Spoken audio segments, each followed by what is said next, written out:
मुंबई के पास घोड़बंदर रोड थाने स्थित नंदनवन परिसर में तेरापंथ महिला मंडल ने प्रेस कॉन्फ्रेंस आयोजित कर जानकारी दी कि 7 अक्टूबर को राष्ट्रीय अधिवेशन में राष्ट्रीय महिला आयोग की अध्यक्षा श्रीमती रेखा शर्मा को आचार्य श्री तुलसी कर्तव्य पुरस्कार 2023 से सम्मानित किया जा रहा है। तेरापंथ धर्म संघ के एकादशम अधिशास्ता आचार्य श्री महाश्रमण के सानिध्य में हर वर्ष प्रदान किया जाने वाला आचार्य तुलसी कर्तृत्व पुरस्कार इस वर्ष श्रीमती रेखा शर्मा को प्रदान किया जा रहा है, जिससे अखिल भारतीय महिला मंडल गर्वित है। रेखा शर्मा को कोविड काल के दौरान उनके द्वारा किए गए उल्लेखनीय कार्यों एवं सेवाओं के लिए सम्मानित किया जा रहा है। ये जानकारी नंदनवन में आयोजित संवाददाता सम्मेलन में तेरापंथ महिला मंडल की राष्ट्रीय अध्यक्षा श्रीमती नीलम सेठिया, महामंत्री मधु देरासरिया सहित तमाम पदाधिकारियों ने दी। अखिल भारतीय तेरापंथ महिला मंडल का प्रेस कॉन्फ्रेंस का यह उद्देश्य है कि अभी वर्तमान में नंदनवन में परम श्रद्धेय आचार्य श्री महाश्रमण जी विराज रहे हैं। उनकी पावन सन्निधि में अखिल भारतीय तेरापंथ महिला मंडल का 48वां राष्ट्रीय महिला अधिवेशन समायोजित होने जा रहा है 7, 8 और 9 अक्टूबर को। इसमें देश भर से लगभग 1000 महिलाओं की उपस्थिति होगी। इस अधिवेशन के दौरान एक पुरस्कार दिया जाता है जो बहुत ही गरिमामय पुरस्कार है, आचार्य तुलसी कर्तृत्व पुरस्कार। इस पुरस्कार को ग्रहण करने दिल्ली से राष्ट्रीय महिला आयोग की अध्यक्ष माननीय रेखा जी शर्मा पधारने वाली हैं। तो अधिवेशन और आचार्य तुलसी कर्तृत्व पुरस्कार ये हम जन जन तक इस बात को पहुंचाने के हेतु इस प्रेस कॉन्फ्रेंस का आयोजन हमने किया है।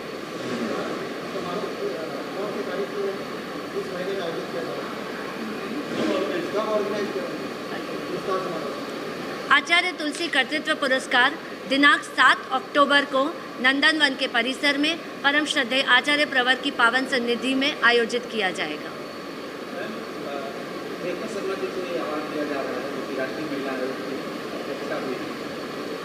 इसके अलावा आचार्य तुलसी जैसे बड़े संत के नाम पर उनको सम्मानित किया जा रहा है, क्या किन योगदानों के लिए उनको सम्मानित किया जा रहा है? ये जो आचार्य तुलसी कर्तृत्व पुरस्कार है वो हमारे गुरु जिन्होंने अखिल भारतीय तेरापंथ महिला मंडल की नींव डाली थी, वो आचार्य तुलसी, उनकी स्मृति में और उनके नाम से उन महिलाओं को दिया जाता है जो अध्यात्म, समाज, प्रशासनिक, शैक्षणिक क्षेत्र में जीवनदानी कार्यों से स्वयं की एक नई पहचान बनाते हैं। और इसी श्रृंखला में 2003 से हर 2 साल के बाद में एक राष्ट्रीय स्तर पर पहचान बनाने वाली सेवाभावी महिला को ये पुरस्कार दिया जाता है। इससे पूर्व जो रेखा शर्मा जी को इस बार नवाजा जा रहा है, इससे पूर्व इस पुरस्कार से डॉक्टर पूर्णिमा अडवाणी, सुश्री किरण बेदी, श्रीमती सावित्री जी जिंदल, श्रीमती नीलिमा खेतान, श्रीमती अनुराधा कोयराला, श्रीमती मृदुला सिन्हा, श्रीमती सुमित्रा महाजन को दिया जा चुका है। इस वर्ष इनकी सेवाओं को देखते हुए रेखा जी शर्मा से जो कोई भी आदमी अपरिचित नहीं है, क्योंकि वो भारत सरकार की राष्ट्रीय महिला आयोग की अध्यक्ष हैं और उनको 3 साल ही नहीं बल्कि दूसरे कार्यकाल 3 साल के लिए उन्हें पुनः राष्ट्रीय महिला आयोग के अध्यक्ष के रूप में मनोनीत किया गया है। अतः उनकी सेवाओं को देखते हुए अखिल भारतीय तेरापंथ महिला मंडल ने आचार्य प्रवर की शुभ दृष्टि से इस बार ये पुरस्कार देने की घोषणा की। कोई महत्वपूर्ण सेवा, उल्लेखनीय सेवा को रेखा शर्मा जी, आचार्य तुलसी जैसे बड़े संत से मेरा सवाल होता है, बहुत बड़े संत आचार्य तुलसी और उनके नाम पे यह अवार्ड में दान किया, कोई महत्वपूर्ण योगदान उनका क्या है रेखा शर्मा जी का? हमारे वर्तमान में जो उनका महत्वपूर्ण योगदान था, जो अभी कोविड का समय था, उसमें जो महिलाओं पर घरेलू हिंसाएं हो रही थी, महिलाएं जब घर में कैद थी, उस समय उन्होंने ऐसी योजनाएं निकाली कि इस कोविड के समय में महिलाएं किस प्रकार सुरक्षित रह सके। वर्तमान परिस्थितियों में उन्होंने महिलाओं के लिए एक बहुत जो घुट रही थी घर में और हिंसा की शिकार हो रही थी, उन्हें काफ़ी सारे उन्होंने ऐसी योजनाएं निकाली, ऐसे आयाम निकाले जिससे वो इन घरेलू हिंसा से बच सके। वर्तमान में ये उनका एक महनीय योगदान रहा है महिला समाज को। आचार्य तुलसी रूढ़ी उन्मूलन में महत्वपूर्ण उन्होंने काम किया था और एक नया मोड़ अभियान चलाया ताकि महिलाएं तेरापंथ समाज की पुरस्कार जी के लिए पूछ रहे हो, पुरस्कार के लिए नहीं पूछ रहे हो। और आगे आके और कार्य करें। नहीं समझ ऐसा ही रहे, रेखा जी कहीं पूछ रहे हो। अपना आयाम है। उन्होंने भी जो रूरल एरियाज में है बराबर, अब ठीक है। वहाँ पर भी रूढ़ी उन्मूलन के लिए विशेष अभियान चल रहा है। मैम, जैसा कि बहुत सारे लोगों को नहीं भी मालूम हुआ आचार्य तुलसी क्या तो किस तरह से क्या उधर उनके जीवन पर थोड़ा संक्षिप्त बच्चे देंगे क्या थे, उन्होंने क्या क्या काम किए थे, महिला सशक्तिकरण के लिए कैसा योगदान रहा श्री तुलसी का। जैसा कि अभी तेरापंथ धर्म संघ के 11वें आचार्य हैं, आचार्य तुलसी तेरापंथ धर्म संघ के 9वें आचार्य थे। उन्होंने केवल संप्रदाय वाले काम नहीं किए, उन्होंने जन साधारण के लिए, समाज और देश के लिए भी काम किया। जैसा कि ये महिला सशक्तिकरण वाला जो बात है, वो बहुत पहले जब महिलाएं घूंघट और गहनों में रहती थी, उन महिलाओं को विकास के मार्ग पर आज यहाँ तक पहुँचाने में आचार्य तुलसी का बहुत बड़ा हाथ है। नया मोड़ अभियान शुरू किया। इसके अलावा आचार्य श्री तुलसी ने अणुव्रत आंदोलन भी समाज में दिया। वह अणुव्रत आंदोलन केवल जैन या तेरापंथ के लिए नहीं था, अपितु जन जन के लिए था।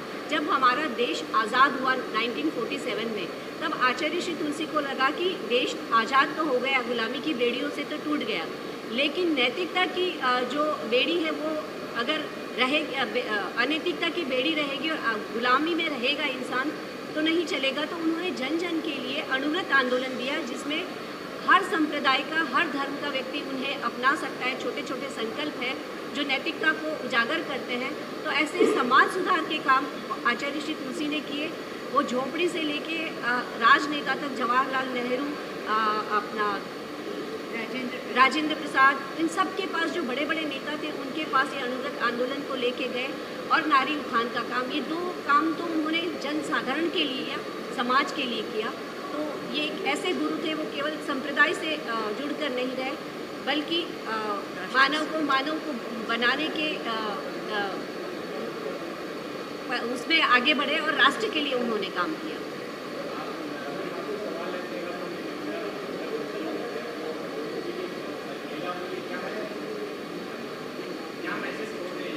क्या मैसेज छोड़ रही है? हमारी संस्था का एक मैसेज है, हमारा प्रयास महिला विकास, ये हमारी टैगलाइन है। तो हमारी संस्था बहुत से ऐसे कार्यों में लगी हुई है जो महिलाओं का भी नहीं कह सकते, हर वर्ग के विकास में लगी हुई है। अपर क्लास के लिए भी हम काम करते हैं, मिडिल क्लास के लिए भी काम करते हैं और लोअर क्लास के लिए भी काम करते हैं। जिन्हें जो जो सुविधा उपलब्ध नहीं है, उन्हें वो सुविधाएं हम उपलब्ध करवाते हैं। हमारे आचार्य महाश्रमण फिजियोथेरेपी सेंटर, देश भर में लगभग 80 ऐसे फिजियोथेरेपी सेंटर्स हम चलाते हैं, जहां पर कम शुल्क में या बिना शुल्क से उनके फिजियोथेरेपी का इलाज किया जाता है। हैंडीकैप्ड के लिए हम देश भर में जो सुन नहीं सकते, बोल नहीं सकते, उनके लिए वैसे ब्रेल मटेरियल, सॉफ्टवेयर उपलब्ध करवाते हैं वैसी स्कूल्स में, जिससे हज़ारों बच्चे जो देख नहीं सकते, सुन नहीं सकते, वो पढ़ने के योग्य बन जाते हैं। तो इस प्रकार बहुत सारी सोशल सर्विसेज होती है। इस वर्ष हमने एड टू असिस्टिंग हैंड्स, हमारे जो होम हेल्पर्स हैं, जिनकी वजह से हमारा जीवन बहुत आसान बन जाता है, उनके जीवन स्तर को उठाने के लिए भी हमारी संस्था ने बहुत प्रयास किया है। उनके इंश्योरेंस करवाए, उनके हेल्थ के लिए, उनके बच्चों के लिए वो किस प्रकार गिरवी रुपए ले लेते हैं और उसके बाद चुका नहीं पाते, तो उस पर भी गहन प्रशिक्षण उन्हें दिया गया। किया जा रहा है, तो अभी भारतीय तेरापंथ महिला मंडल किस तरह से देखती है? कहीं ना कहीं महिला को टारगेट किया जा रहा है, तो उसे तेरापंथ महिला मंडल किस तरह से देखती है? किस तरह का टारगेट किया जा रहा है? कहीं जो है उन्हें जो है फंसाया जा रहा है, किसी चीज़ों में जेल डाल दिया जा रहा है, कहीं ना कहीं उसके साथ मतलब कई अत्याचार हो रहे हैं, तो वो किस तरह से देखती है? महिला अत्याचार से समाज में बढ़ी है। हम उनको सेल्फ कॉन्फिडेंट बनाते हैं और समाज की गतिविधियों से उनको जूझने के लिए हम बहुत सारे वर्कशॉप करवाते हैं, जिससे वो इमोशनली एंड फिज़िकली फिट हो सके। और बहुत सारी ऐसे जैसे योगा, मेडिटेशन का प्रयोग करवा के उनको स्ट्रॉन्ग बनाते हैं। उसके अलावा हमारे यहाँ बहुत सारे प्रशिक्षण की बहुत सारे वर्कशॉप चलते हैं, जिससे हमारी महिलाओं के अंदर में जो भय की भावना होती है, जिसकी वजह से वो ग्रसित हो रही हैं। समस्या वो नहीं है कि उन्हें अत्याचारित किया जा रहा है, समस्या है कि वो भयभीत हो रही है कि जैसे वो बाहर भी सुरक्षित नहीं है, घर में भी सुरक्षित नहीं है। तो हमारी महिला मंडल की तरफ से ऐसे मंच प्रदान किए जाते हैं जिससे महिलाएं कॉन्फिडेंट बने, अभय बने, पावरफुल बने और शिक्षित बने। 3 दिवसीय महिला अधिवेशन होने वाला है नंदनवन में। आचार्य श्री महासमन जी यहाँ विराजित है। 3 दिवसीय राष्ट्रीय अधिवेशन का मुख्य उद्देश्य क्या है और किन किन बातों को लेकर बात होगी? अखिल भारतीय तेरापंथ महिला मंडल की लगभग 500 शाखाएं हैं भारत और नेपाल में। अधिवेशन एक महासेतु होता है जहां केंद्रीय संस्था अपनी 500 शाखाओं के साथ मुलाकात करती है। वर्ष भर उन्हें क्या कार्य करना है, कैसे कार्य करना है, अपनी गतिविधियों को कैसे क्रियान्वित करना है, उसका गहन प्रशिक्षण देती है। इस वर्ष हमारी अधिवेशन की थीम है क्षितिज असीम संभावनाओं के। तो इसमें हमारे जीवन के विभिन्न क्षितिज, हमारी बहनें, जो बहनें 1000 बहनें बाहर से आ रही है, वो अपनी अपनी संस्थाओं की लीडर्स हैं। कोई दिल्ली का आ रहा है, कोई कलकत्ता से आ रहा है, बम्बई तो हमारा यहाँ है, अहमदाबाद से, सूरत से, चेन्नई से, बैंगलोर से, हर जगह से उनके अध्यक्ष मंत्री आ रहे हैं। तो वो भी लीडर है, वो अपनी संस्था को लीड करते हैं। तो हम उन्हें ये प्रशिक्षण देंगे इस अधिवेशन में कि वो किस प्रकार अच्छे नेतृत्व से अपनी संस्था को आगे बढ़ा सके, जिससे महिला समाज का विकास हो सके। तो ये अधिवेशन किसी भी संस्था का एक महासेतु के रूप में देखा जा सकता है, जहां हम हमारी बहनों से मिलकर उन्हें प्रशिक्षित करते हैं ताकि वो आगे जाकर अपने क्षेत्र की बहनों को प्रशिक्षित कर सकें।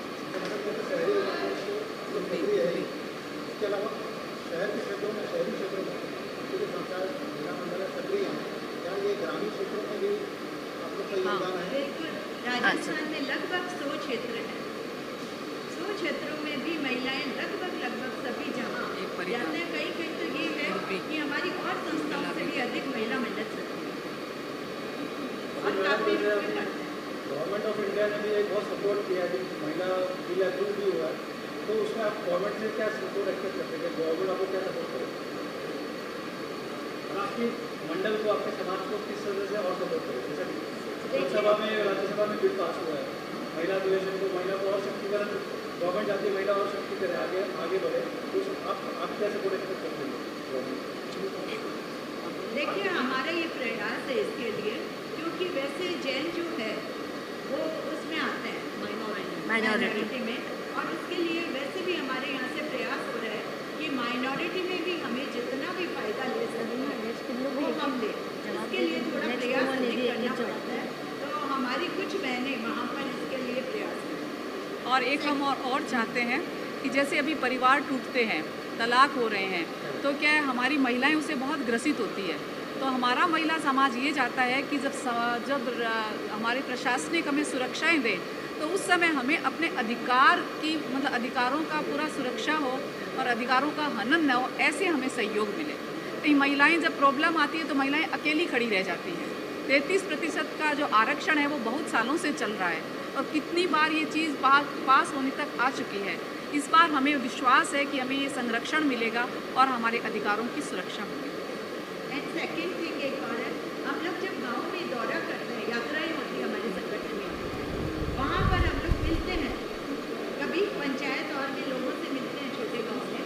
हमने देखा है कि महिलाओं को बना तो देते हैं, लेकिन उनके पीछे पुरुषों का पूरा हाँ, वो एक मोरा बन के रह जाते हैं सरपंच में।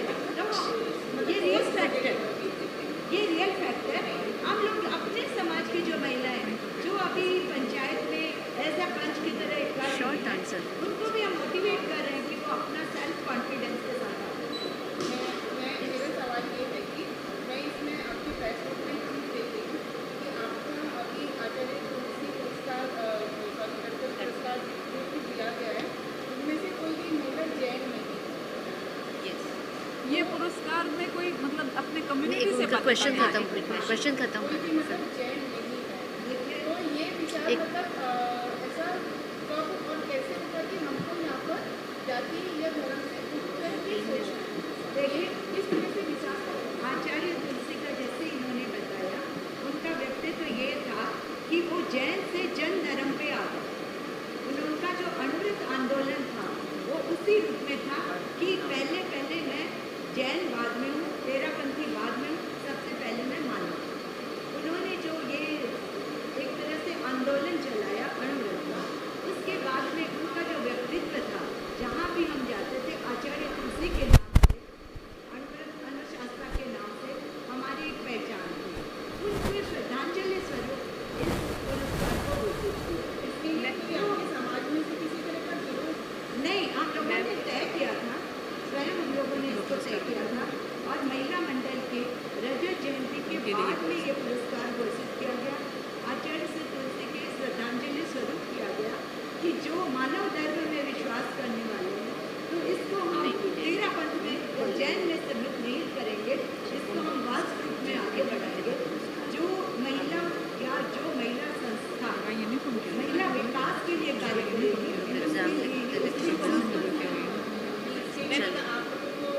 ये बोलना चाहिए। एक मैम आपका जो किसी कर्तृत्व पुरस्कार है जो उनको समर्पित है, जो जैन से आगे जन धर्म तक थे, और अभी हम एक पुरस्कार देने जा रहे हैं प्रतिभा पुरस्कार। वो प्रतिभा पुरस्कार हमारे समाज की उन महिलाओं,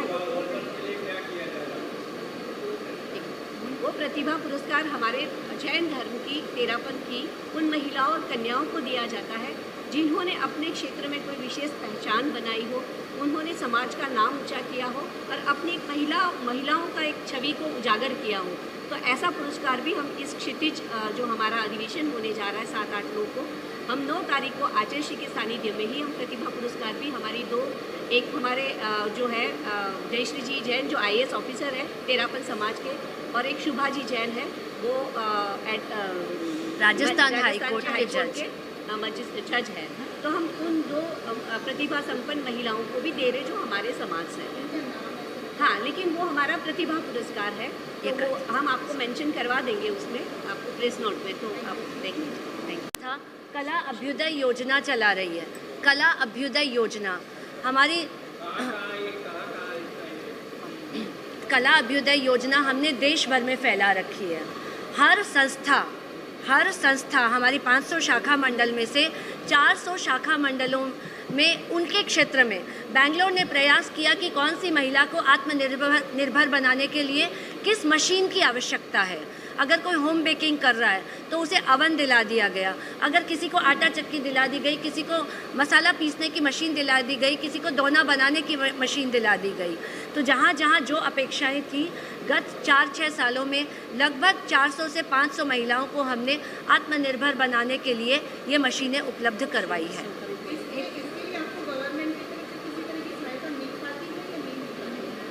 अभी तक तो नहीं, और शायद आपका क्वेश्चन था कि गवर्नमेंट से क्या चाहते हैं, तो हम चाहते हैं कि अगर इस यस तो गवर्नमेंट ऑलरेडी मतलब इस तरह से प्रमोट करिए तो आपको भी मिल पाती है। यस, तो हम आपके ज़रिए गवर्नमेंट तक पहुंचा सकते हैं ये बात। मैम इसमें हम ये कहना चाहेंगे जो कह रहे सही है, हम चाहेंगे कि गवर्नमेंट तक आप हमारी ये बात पहुँचाएं। सिंस हमारा जो ऑर्गेनाइजेशन है ये 50 साल पुराना है, इसके मेंबर्स ऑल ओवर इंडिया 50,000 से ज़्यादा हैं।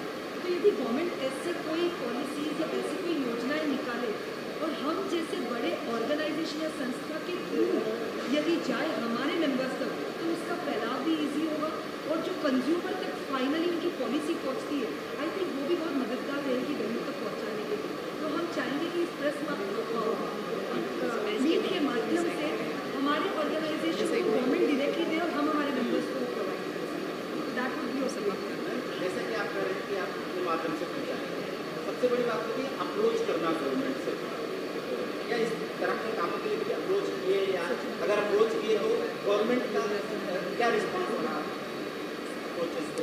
अप्रोच के माध्यम हमारे, अभी हम दिल्ली गए थे तो हमने काफ़ी मंत्रिमंडल से मुलाकात की, हमारी संस्था के बारे में बताया, और मैं आप सब पत्रकारों को, सम्मानीय पत्रकारों को बताना चाहूँगी कि हमारा जो संगठन है विलक्षण संगठन है। ये साड़ी आप जो देख रहे हैं, गत 50 सालों से एक संस्था एक ही साड़ी पहनती है। महीने में एक नारी लोक करके मुख्य पत्रिका निकलती है और उसमें जो कार्य दे दिया जाता है उसे 400 शाखा मंडल अक्षरशः करते हैं। इतनी बड़ी शक्ति है हमारे पास। हमने ट्विटर के माध्यम से हमने काफ़ी हमारे प्रोजेक्ट्स को ट्वीट किया, या हमने काफ़ी लेटर्स जहाँ जहाँ डालने थे, जितने हमारे पास कॉन्टैक्ट्स थे हमने यूज़ किए हैं। बट अब तक ऐसे कोई सहायता कहीं गवर्नमेंट से वैसी कोई हमें एप्रिसिएशन ज़रूर मिले हैं, हमें बहुत सारे एप्रिसिएशन मिले हैं, लेकिन आर्थिक सहायता के तौर पर हमें ऐसा कुछ उपलब्ध नहीं हो पाया। जो स्वच्छता अभियान जब मोदी जी ने चलाया था, प्रधानमंत्री ने, तो उसके हम ब्रांड एम्बेसडर भी हैं। और एक बात और आपको बताना चाहूँगी, जो हमारे माननीय नरेंद्र जी मोदी हमारे प्राइम मिनिस्टर, उन्होंने G20 का जो हमारा एक समिट किया था जिसके होस्ट हम इंडिया बने थे, और हम सबको प्राउड था उस पर। उस G20 में हमें C20 जो कम्युनिटी 20 में अखिल भारतीय तेरापंथ महिला मंडल को स्थान मिला था। तो ये भी एक गवर्नमेंट की तरफ से हमारे लिए एक समझ लीजिए कि हमारा सम्मान। और हमें इस समिट्स में इनवाइट भी किया गया था। हमारी संस्था के प्रतिनिधित्व करने के लिए श्रीमती सुमन जी नाहटा गई भी थी, वो 2 समिट्स में गई थी इसका प्रतिनिधित्व करने के लिए। और उस प्रोजेक्ट के लिए हमने बहुत सारे अपने बनाए भी थे, हमने रोड्स पे पेंटिंग बनाई थी, सेव वाटर सेव गर्ल।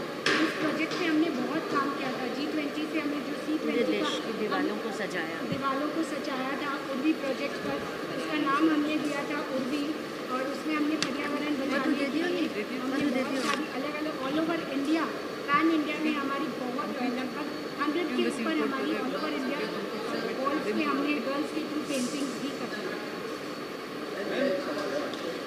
तरह से सेक्युलर कंट्री है और हमारा तेरापंथ धर्म समाज भी एकदम खुला है। हमारे परम श्रद्धेय आचार्य प्रवर एकदम, उन्होंने अपनी बेटियों को, हमारे धर्म संघ में हमने हमारी बेटियों को बुलाया, जैसे एक पिता पीहर में अपनी बेटियों को बुलाते हैं, उसी प्रकार हमारे धर्म संघ की एक संस्था है महासभा, उन्होंने अपनी बेटियों को, बहनों को इनवाइट किया और यहाँ पर हमने एक बहुत अच्छा उन्हें कि किस प्रकार वो परिवार में रह सके, किस प्रकार अच्छा जीवन यापन कर सके।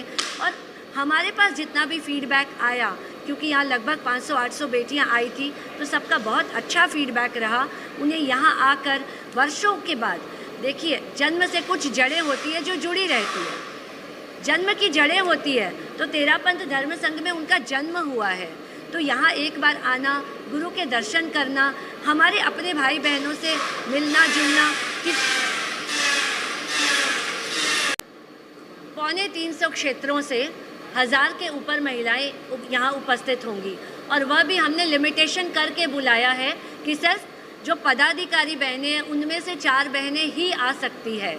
इस लिमिटेशन के साथ हम 1000 पर रुके हैं, क्योंकि आवास की भी अपनी एक व्यवस्था होती है, तो उसके अनुसार, नहीं तो हमारे 7, 8, 10 हज़ार कितनी भी उपस्थिति होना बहुत, क्योंकि गुरु दर्शन के ऐसा आकर्षण होता है कि देश विदेश से लोग आने को आतुर रहते हैं। तो ये लिमिटेशन करने के बावजूद यहाँ पर 1000 महिलाएं आपको 7, 8, 9 इन 3 दिनों में नज़र आएंगी, इसी केसरिया परिधान में।